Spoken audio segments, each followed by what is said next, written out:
राष्ट्र सह्याद्री, आवाज जनतेचा, प्रयत्न जनहिताचा। सोनगाव सातराळ शिवारात रेशनिंगचा 12 लाखांहून अधिक किमतीचा गहू तांदूळ जप्त।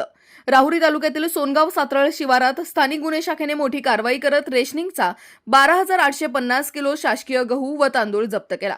या कारवाईत 12,02,700 रुपयांचा मुद्देमाल हस्तगत करण्यात आलाय।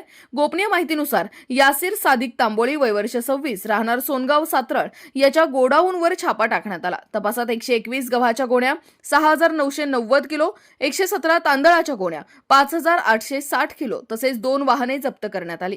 आरोपीने परिसरातील रेशन दुकानदारांकडून धान्य काळ्या बाजारातून खरेदी केल्याची कबुली दिली।